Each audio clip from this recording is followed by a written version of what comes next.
Hi, okay, so I am in the middle of doing a lot of just backstory research work regarding the Sandy Hook uh, shooting in 2012. Let me just preface this by saying this is not in any way, shape, or form to harass anyone who may be living or about their deceased. And this is for investigative purposes to come to some answers on the discoveries that have yet to be really disclosed. And I have so much. Wanted to do a brief video though because I've seen that the Archive.is has been used, thankfully, because, and I'll put links in the description box to these works, futile.work, packed with information. I mean, you almost need an hour-long dissertation to go through each one of just the people that have, perished in like a short time frame. What I want to really focus on here, though, and I think it's just so important to, some people might think it's dumb to hyper-focus on one detail, but I think each and every detail should be hyper-focused on in its own degree. I think a team needs to be made of people to focus on these things. In the links that were referenced for this particular article, I was going through to see which were still active, and I was kind of disappointed when I seen this one here for the emergency services that connected you straight to Connecticut government, saying that the request was no longer published. I wanted to do this video just to document because apparently when I went to save this in the Archive.is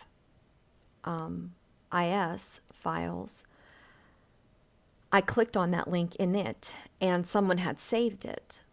So it's important for matter of record because the original site has already taken it down, probably because there were discrepancies. But to note, this was updated on the 18th of January 2013. And this was related to the state police identifying the weapons used in the Sandy Hook investigation. And they say that the investigation was still continuing.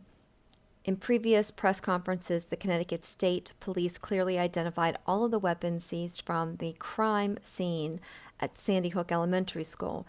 To eliminate any confusion or misinformation, we will again describe and identify the weapons seized at the school crime scene. And this is important to note the date and when this is being clarified, because when you compare it against other information regarding what weapons were used and when, according to eyewitness testimony particularly, and in light of the firearm that was videoed being found in the trunk of a vehicle that was alluded to being Lanza's, but then came up with someone else's name. Very convoluted, but it says seized inside the school, Bushmaster 223 caliber model XM15E2S rifle with high capacity 30 round magazine. Number 2, a Glock 10 millimeter handgun. Number 3, a Sig Sauer P226 9mm handgun. Seized from the suspect's car in the parking lot. 4, Ishmash Kanta 12 gauge shotgun seized from car in parking lot. Says the shooter used the Bushmaster 223 to murder 20 children and 6 adults inside the school. He used a handgun to take his own life inside the school. No other weapons were used in this crime. This case remains under investigation. Lieutenant J.P. Vance. That's an important name to remember because it links into other integral parts of who is involved in this investigation later. It said this content was last modified on 3/13/2013.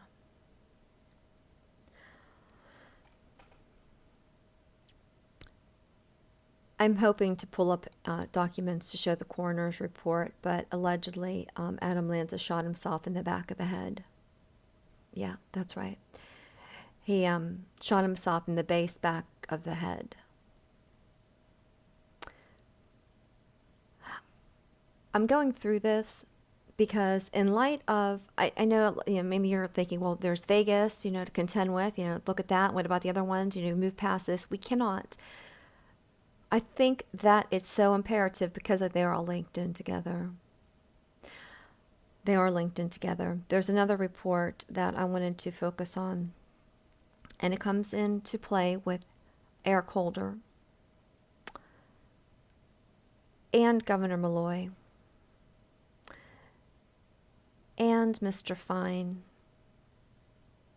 I think I might put that in a different video. I'm not sure.